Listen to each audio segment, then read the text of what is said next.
हमले की तो दूर बात, हमले की तो दूर बात, यदि टेढ़ी नजर की मोदी पे तो लाखों मोदी निकल पड़ेंगे भारत माँ की गोदी से। वाह वाह, क्या बात है, क्या तो लाखों मोदी निकल पड़ेंगे भारत माँ की गोदी से। लड़के लड़के लड़के कैसे बच पाओगे जंग जुझारू जोधी से, लड़के कैसे बच पाओगे जंग जुझारू जोधी से, खैर जान की चाहते हो तो दूर ही रहना मोदी से, दूर ही रहना मोदी से, दूर ही रहना मोदी से। और दोस्तों, मैं हूं राम पंजाबी।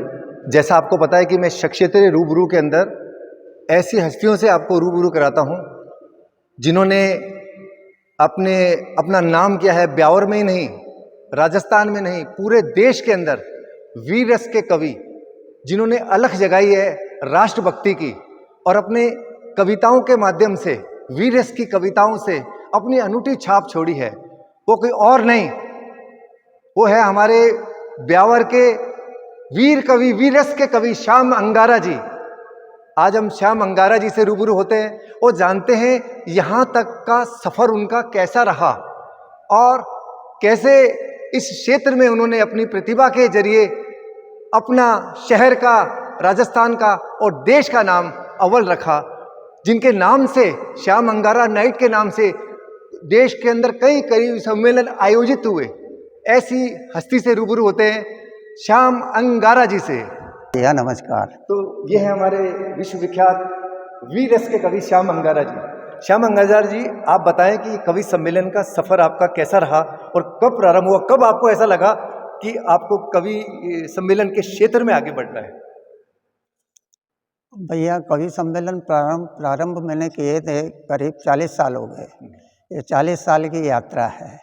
9th क्लास में मैंने पहली कविता लिख दी थी और उसके बाद जो क्रम बढ़ा, ब्यावर में एक संस्था हुआ करती थी मरुगंगा के नाम से। उन्होंने देश के बहुत बड़े बड़े कवियों को बुला करके यहाँ पे 5-7 कवि सम्मेलन करवाए।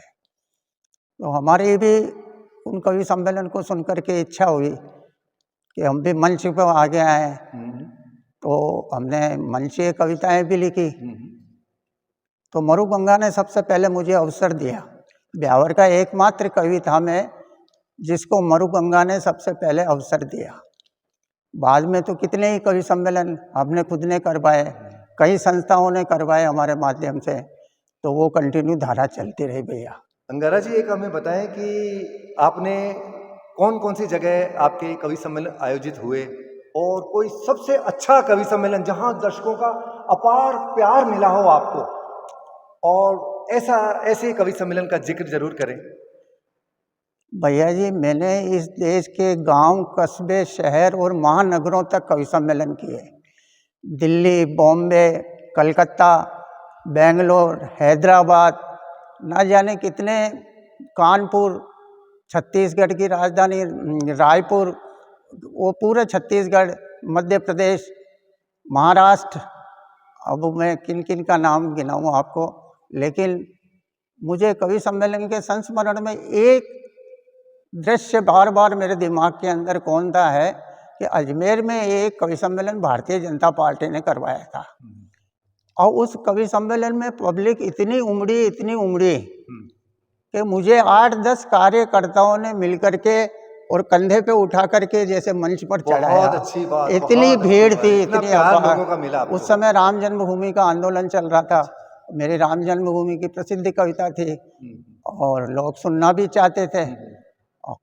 बड़े बड़े कवि थे उसमें, निर्भय आतरसी थे, हरिओम पवार थे, जगदीश सोलंकी थे, अपना सूर्य ब्यावर का बहुत गौरवान्वित कवि सुरेंद्र दुबे भी था। तो इतना बड़ा कवि सम्मेलन था वो, और मुझे बहुत अच्छा लगता है।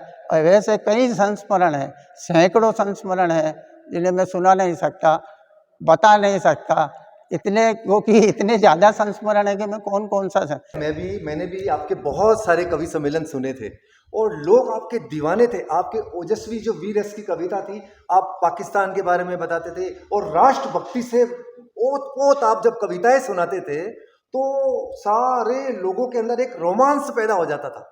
और वो मैंने देखा है, वो लोगों के अंदर इतनी आपके प्रति ओजस्वी कविताओं के माध्यम से। तो उसमें से कुछ कविता की एक आधी कोई 2 टिप्स बता दे हमारे दर्शकों को तो वो याद आ जाएगी पुराने दिनों की।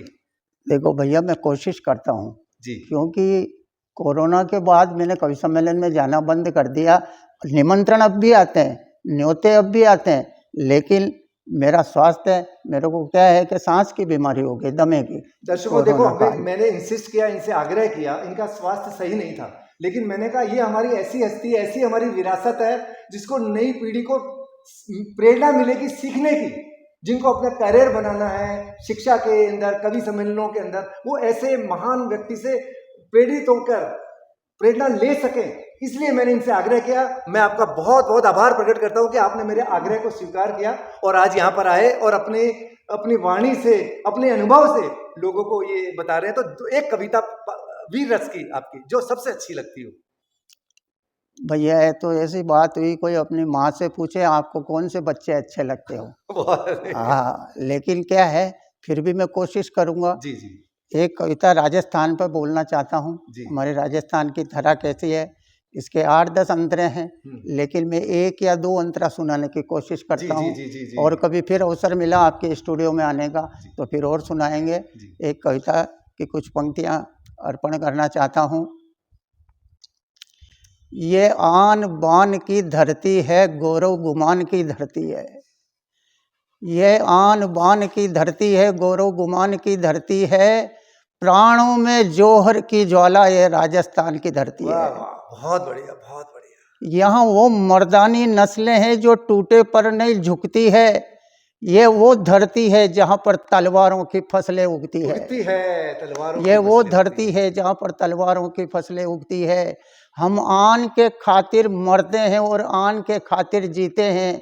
हम घास की रोटी खाते हैं और रणज्वाला पी लेते हैं। हम घास की रोटी खाते हैं और रणज्वाला पी लेते हैं। लगते हैं मौत मरण के मेले इस धरती अलबेली पर। हम काल से भी भिड़ जाते हैं लेकर के जान हथेली पर। बहुत बढ़िया सर। हम काल से भी भिड़ जाते हैं लेकर के जान हथेली पर। पग पग पर शोणित से रंजित ये अग्नि गंधा माटी है। और हम उस देश के वासी हैं जिस देश में हल्दी घाटी है। हम उस देश के वासी हैं जिस देश में हल्दी घाटी है। हल्दी घाटी है महाराणा प्रताप की। क्या बात है, क्या बात है। और राजस्थान के लोग रिश्तों को कैसे जीते हैं साहब, एक अंतरा और सुनाना चाहता हूँ। स्वागत। सैनिक ने वीर गति पाई, सैनिक ने वीर गति पाई तो पिता का दिल यूं भर आया। देखो बेटे तेरी माँ के आंचल में दूध उमड़ आया। भाई बोला बलिदानी पथ पर तुम तो निकल गए आगे। बहना बोली तुम अमर कर गए मेरी राखी के धागे। पत्नी ने कहा मेरे स्वामी मैं तुम पे बलैया लेती हूँ। तुम स्वर्ग सिधारो नाथ मैं आपके शव को कंधा देती हूँ। बहुत बढ़िया, बहुत बढ़िया, बहुत बढ़िया। तुम स्वर्ग सिधारो नाथ मैं आपके शव को कंधा देती हूँ। है शपथ तुम्हारी कुर्बानी की, साक्षी है ये माँ धरती। मैं अपने लाडले लाल को सेना में ही कराऊंगी भर्ती। तो ऐसी पानीदार कौम की जिंदा यहाँ परिपाटी है। ऐसी पानीदार कौम की जिंदा यहाँ परिपाटी है। हम उस देश के वासी हैं जिस देश में हल्दी घाटी है। देश में हल्दी घाटी। कविता तो जीने का अंदाज है। कविता करना मरकर जीने की कला है, अथवा यूँ कह दो सीने पे जख्म खाकर नमक की खान से गुजरना। बहुत सुंदर, बहुत सुंदर। भैया, बहाव में तो लाशें भी बहती है पर जिंदगी उसकी है जो तैर कर नदी पार करे। अच्छा लिखोगे तो देश आपका स्वागत करेगा, नहीं तो आप 2-4 साल 5 साल आप लंबा पीरियड नहीं निकाल सकोगे कवि सम्मेलन के अंदर। कवि सम्मेलन में तो अंततः अच्छी कविताएं। और एक बात और कहना चाहता हूँ। हमारे एक मित्र है राम प्रसाद जी कुमावत, उनका और हमारा एक लक्ष्य था कि ब्यावर में जब भी कवि सम्मेलन हो तो ब्यावर के किसी न किसी नए कवि को चांस दो, उसको जरूर बुलाओ। क्योंकि बाहर के वट वृक्षों को सींचने से पहले घर आंगन की तुलसी को सींचा जाता है। बहुत अच्छी बात बोली है, बहुत अच्छी बात। लेकिन आजकल मैं देखता हूँ बहुत सारी संस्थाएं ऐसी जो कवि सम्मेलन करवाती है ब्यावर में, लेकिन किसी ब्यावर के कवि को प्रोत्साहन नहीं देती है। ये मन में थोड़ा सा, बाकी मेरा किसी से कवि सम्मेलन होने चाहिए। कविता के लिए हमने पूरा जीवन दिया है, बहुत अच्छा लगता है जहाँ भी कवि सम्मेलन होता है। एक आखिर के अंदर में 4 पंक्तियाँ और सुना करके अपनी वाणी को विश्राम देना चाहता हूँ। लोग कुछ आतंकवादी कहते हैं कि मोदी जी को उड़ा देंगे, क्योंकि ये मेरी कलम ने सोचा, मेरे चिंतन ने तो सोचा ही। तब मैंने कुछ पंक्तियाँ लिखी थी, पूरी कविता सुनाना देखो जी जी जी 4 लाइनों संभव नहीं है जी। 4 पंक्तियाँ सुनाता हूँ। हमले की तो दूर बात, हमले की तो दूर बात, यदि टेढ़ी नजर की मोदी पे तो लाखों मोदी निकल पड़ेंगे भारत माँ की गोदी से। वाह वाह क्या बात है, क्या तो बात लाखों मोदी निकल पड़ेंगे भारत माँ की गोदी से।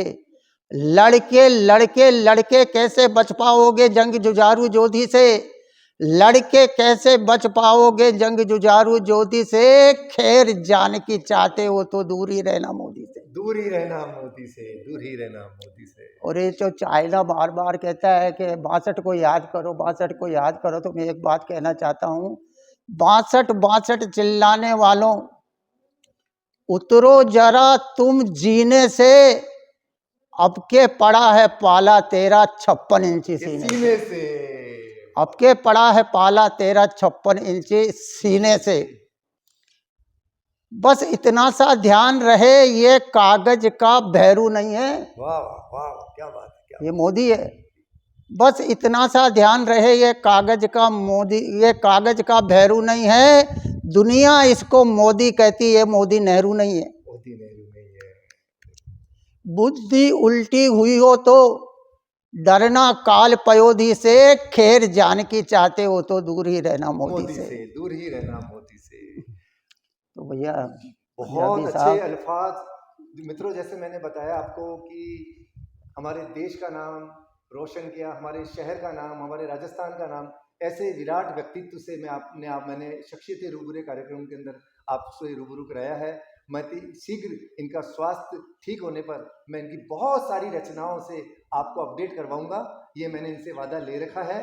जब तक हमारी माटी के कवियों को हम लोग प्रोत्साहित नहीं करेंगे, मैं सारी सामाजिक संस्थाओं से निवेदन करना चाहता हूं जो बड़े बड़े आयोजन कराते हैं शहर के अंदर, बड़े बड़े धार्मिक आयोजन कराते हैं, सरस्वती को याद करते हैं, लक्ष्मी जी को याद करते हैं, ऐसे समय के अंदर आप भी इनिशिएटिव लेकर ब्यावर के अंदर वापस कवि सम्मेलन आयोजित करें।